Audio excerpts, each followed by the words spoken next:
In an elastic collision only momentum is conserve, only kinetic energy is conserve. In elastic collision जो होता है उसमें energy का loss तो पक्का होगा। एनर्जी का लॉस तो ये तो गलत हो गया, फिर ये तो पक्का गलत हो गया। नाइदर मोमेंटम, नहीं मोमेंटम तो पक्का कंजर्व होगा, कोई भी कोलिजन हो, both momentum and kinetic energy conserve, ये सही है। मोमेंटम कैसे कंजर्व रहेगा sir? P initial equal to P final तो आप हमेशा ही लगा सकते हो। अब सर अगर एक बॉल है हमारे 2 kg पर सेकंड कुछ और 2 kg की मास की है और 10 मीटर पर सेकंड से आ रही है, हम लोग पर सेकंड छोड़ देंगे, वो ऊपर आएगी तो कम स्पीड होगी इससे।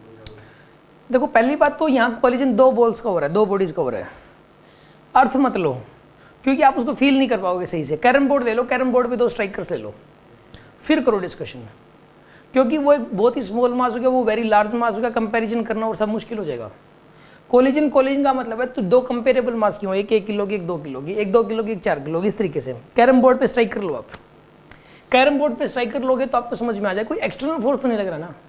इवन अर्थ के अंदर उसकी जो स्पीड कम हुई है उसको मत देखो आप, क्योंकि अर्थ के अंदर अर्थ बहुत ज़्यादा मास की होगी ना, तो कुछ चीज़ें नेग्लेक्ट हो जाती हैं उसमें। आप इक्वल मास की लो लगभग, या 1 kg 3 kg कंपेरेबल मास की लो, फिर उन दोनों के पे ऊपर कोई एक्सटर्नल फोर्स तो नहीं लग रहा। और अगर एक्सटर्नल फोर्स नहीं लग रहा तो मोमेंटम तो कंजर्व रहेगा उस केस के अंदर, एक्सटर्नल फोर्स तो लग ही नहीं रहा। तो पी इनिशियल एनर्जी का लॉस हो गया तो इसका मतलब ये थोड़ा नहीं कि मोमेंटम कंजर्व नहीं होगा।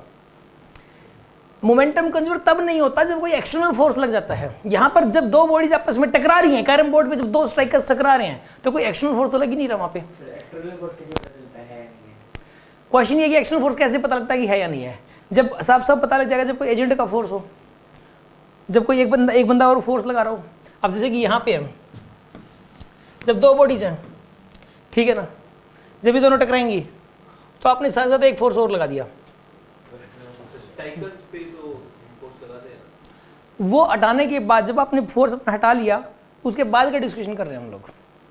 उसके बाद ड्यूरिंग द कोलिजन तो नहीं लगा रहे थे फोर्स, जब कोलिजन हो रहा था उस दौरान तो नहीं लगा रहे थे। आ रही है बात समझ में आपको? कोलिजन के दौरान लगाते भी नहीं हम, जब भी ऐसा कोई केस ही नहीं होता कि जब कोलिजन हो रहा हो और हम एक्सटर्नल फोर्स लगा रहे होते हैं। इसलिए प्रॉब्लम, इसलिए हमेशा ही कंजर्व बोल देते हैं कि इनइलास्टिक कोलिजन में मोमेंटम हमेशा ही कंजर्व होगा, ठीक है, क्योंकि एक्सटर्नल फोर्स लगा नहीं रहे होते हम लोग कोई, ठीक है।